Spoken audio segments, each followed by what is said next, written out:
to the Bean Ninjas podcast, where you get an all-access pass to see what happens behind the closed doors of a fast-growing global bookkeeping and financial reporting business. Hi, everyone, and we're back again for another episode of the Bean Ninjas podcast. And this is week 4 of the 5-week series that Wayne and I are recording together of our Working in Public. So, Wayne, how are you? How's your week gone? Really well. It was a super exciting week. We had a number of great things happen in our rollout. Excited to share. All right, let's do it. So what objective did you set last week and how did it go? Yeah, so I had 4. So really was to book and close 2 more virtual CFO advisory offerings, and that was done. So we now have 4 customers in our beta pre-sales. We have commitments, and actually 3 have signed and paid on our proposal. So was extremely pleased to see the feedback responded to in terms of real money spent. My second was to get clear on the problem that I was trying to solve and meet with our marketing coordinator to brainstorm a strategy. And that was done as well. We actually created 2 landing pages and sent them out to our peers and Facebook groups that we participate in for feedback and coaching. And based on the initial feedback, we decided to A/B test between calling the offering or the introduction to the offer announced in 2 different ways. So excited to see the response on both and which one kind of wins the test. I also set a goal to block time. I feel like it's important when you have priorities that mean the most to you to actually carve the time out and not deviate on that structured time and really put your head down and focus on the project at hand. And this was done. I'm going to use this again this week, as my upcoming week will be condensed a bit due to my kids' spring break. And the last was to gain mastery of our reporting and dashboard platform and continue my progress through their certification. And that was done as well. And I'm proud to say I'm a Futurely certified advisor. Woohoo! Thanks. I really enjoyed the training and their certification process. They had a great mix of case studies, video, text, and hands-on, follow along, do-it-yourself scenarios that were really well designed. And the topics were super relevant and well thought out, and the training flowed really logically. How about yourself, Meryl? Interested in what objectives you had set for last week and how things went? It was a pretty good week for me as well. I actually wanted to just circle back to something you were talking about with the time blocking. And I think that carving out that time to work on a project is really the only way that projects can happen, because otherwise the day-to-day noise of emails and contact from the team and clients can make it hard to work on projects. So how did you actually go about doing that?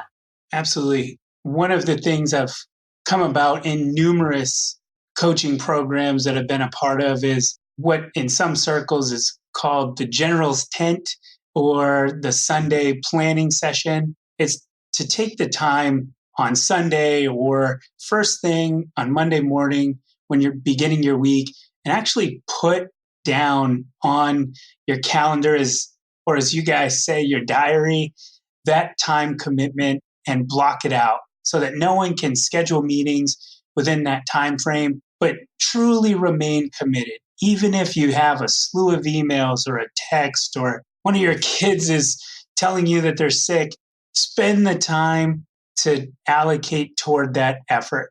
And what I did is I set it at times I knew I would be available at my desk, in my office, with the door closed to grind through the objectives that I'd set. I'm interested in what you do as well, Meryl, because I know you have this down to a fine science. I do something similar to the general's tent. On Sunday night, I plan my week and I have it laid out in my calendar. And I also try and batch tasks. So I know Thursdays I record podcasts. And so that day I have my head in podcasting and everything related to that. But I don't have to think about the podcast on Monday, Tuesdays and Wednesdays. And I do something similar again. I've got time blocked out. For example, I was working on course content, so there's time for me to create that content in my calendar as well as other tasks.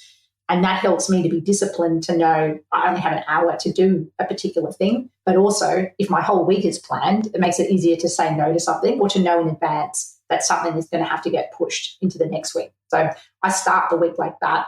And sometimes I do need to adjust as well, but I generally have a fairly good plan on the Sunday night of what's coming up for the week. And I think that's important too. Schedule in time for the unknown.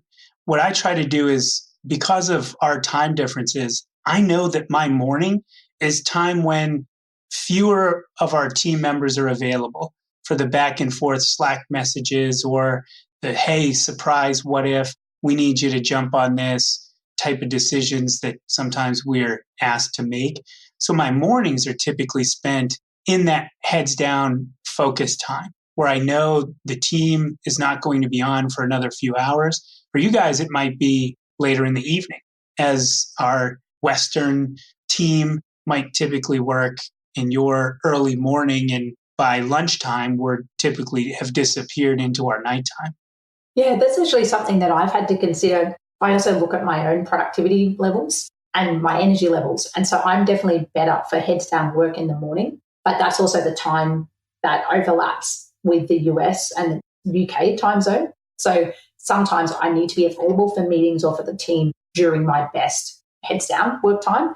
And so that's something I'm conscious of when scheduling meetings, to make sure I at least have a couple of mornings a week where I can focus on the projects that I'm working on, but balancing that with the team. So it's an ongoing project, I think, to schedule time and work really efficiently and effectively. Yeah, I think one last piece is to communicate it out to the team. I think some of our team now has expectations around when we are available to meet. And by being proactive and setting times with those team members for conversations that tend to be recurring, they begin to just capture their questions on their notepad and wait to ask, so that those interruptions don't just continue to come up outside of those designated times in the week where something like marketing will be discussed or our weekly sales update. Yeah, that's a great point too. All right, well, I'll jump into my objectives. I had 3. The first 2 were completed and they relate to delivering the course. So I'll be doing everything. I've got people signed up for the course, so I need to make sure that I deliver the group coaching, I turn up for the calls, and also that I'm creating the content. So I achieved both of those things during the week and released another batch of weekly content and delivered the 3 coaching calls, which are split into service businesses, e-commerce, and virtual assistants. And I had a surprise win. I've had switched to the course delivery mode rather than a sales focus, but we actually had a couple of extra sign-ups last week. So I'm now delivering the course to 12 people, which I was originally aiming for 8. So that has exceeded my expectations, and I'm really happy about that. That's great. My third objective that I set was creating a revised version of the landing page to start selling the next version of the course. And over the week, I'm still getting feedback.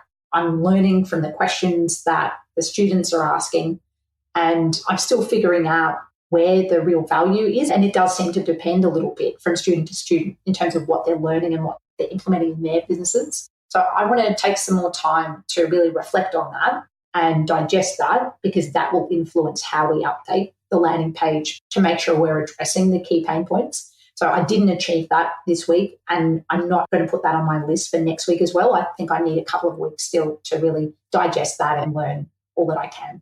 So I'll move into my challenge, and something that had been a challenge in previous weeks was juggling selling the course and course creation, whereas now I'm just in course delivery mode, and that has helped. My challenge actually ties into the lesson that I've learned. So the lesson is that I've realized that students can help you create great content, so that the questions that I'm getting asked and the topics that students are requesting really help me to create content that is useful. And so that's a blessing, but it's also creating a timing challenge for me where I run my calls on Tuesdays and Wednesdays, and then I try and release content for the next week on Thursdays. So there's a really tight timeline between getting all of that information about the questions that are coming up and topics I should be covering, and then having the content ready to release on Thursdays, especially when days like today, on a Thursday, I've got 6 podcast interviews. So there's very limited time for me to create that content. So that's created a bit of a timing issue, but I'll just press on. So Wayne, what about your challenge? Yeah, I shared that we had released a couple landing pages and really had the first outside exposure outside of this podcast to this service offering. And for me, the challenge was getting ahead of myself. I had a bit of momentum this week in terms of pre-sales and wanted to just blanket our community and rush to get this service out there. And this might tie into my lesson learned, but I learned that maybe I was rushing things a little bit. And I do need to keep momentum, but I also need to remain patient. My goal is still to get one more customer onboarded. I need to begin to design the workflows and processes and cadence of how I'll begin to deliver this service so that I can enable the team to begin supporting me as well and not get stuck in a position where I'm the only one in Being Ninjas that can carry out this service offering, or there's an expectation from the customers that I've worked hard to sell that I'm going to be the one delivering in each and every situation. And I think that can be a challenge when building a new product or service too, is how do you decide when to start documenting that procedure? Because things can evolve quite quickly when something's a new service offering. So what are your thoughts on that? How are you going to approach that?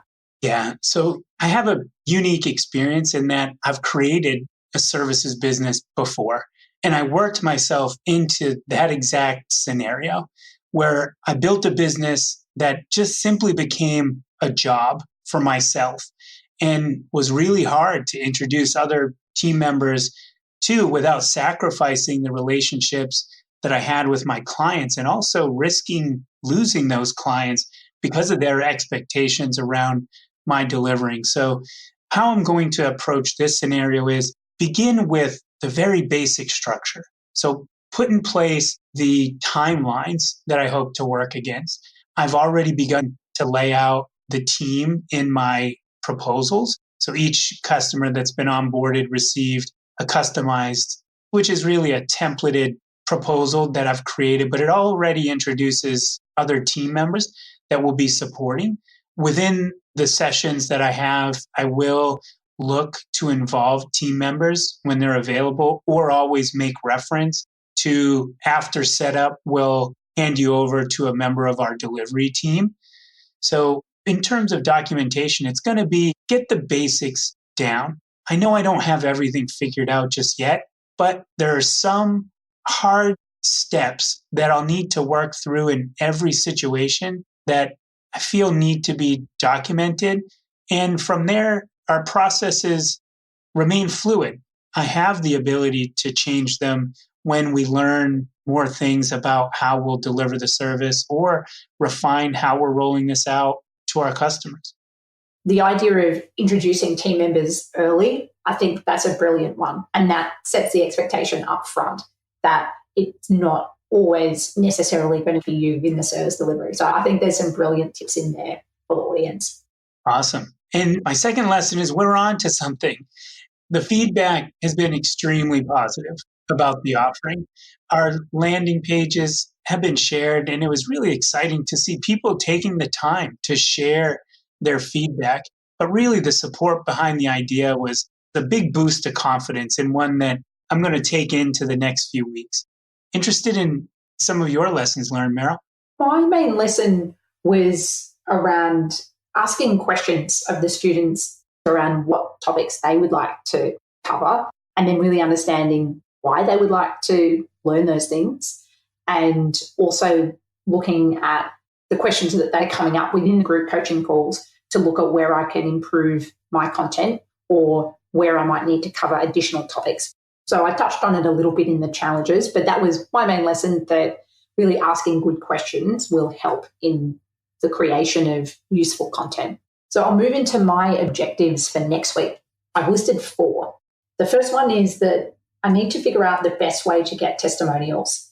And part of the approach in running a beta program was letting the beta testers know that we would be looking for testimonials. So I need to figure out what the questions are and how I'm actually going to do that.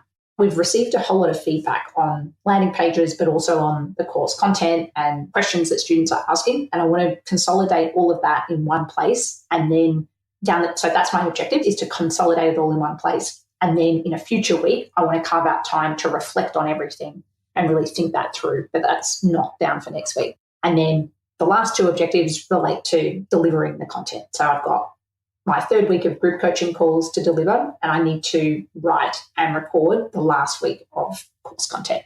And what about you? Very similar. So I'm moving toward delivery mode, and my first objective is to put my learnings to action. So I have a responsibility to build out my first 2-year projection model and design an analysis dashboard to capture comparison reporting. So things like actuals versus projections, and also spotlight some key income and expense areas that our customers most interested in highlighting from one month to another. The second is around creating a structured workflow for onboarding. I think it's important for you to have a documented onboarding experience and for it to be consistent for all customers. For many, it's their first exposure to your service offering and one that makes the biggest impression. So I'm going to begin to put work into identifying the framework of how we'll go about onboarding new clients into this service offering. Really, it's around setting expectations and also having clear and timely communications provided to them along the way. My last is to begin creating the sales demo. I've freestyled most of our sales calls in this pre-sales process, and I actually could do that because most of the customers that have signed on, we've had relationships with and I've interacted with in the past. But I want to begin in this next week the early stages of example dashboard, a tool that I can help put in front of customers to guide the conversation, but also to show them some of the capabilities of what the service offering looks like and what outcomes they can expect to receive for the payments and the commitment that they'll be making in adding another service offering to their already busy agenda. So it sounds like another busy week ahead for both of us. Absolutely. Well, great chatting, Wayne, and looking forward to next week. That will be the last recording that we do in this series on working in public. Excellent. Thanks so much, Meryl, for putting this together.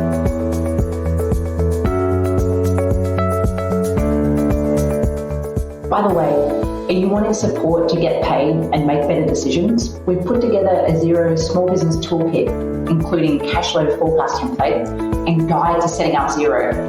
Grab it for free at beingninjas.com/Xero toolkit. And that's XEROTOOLKIT.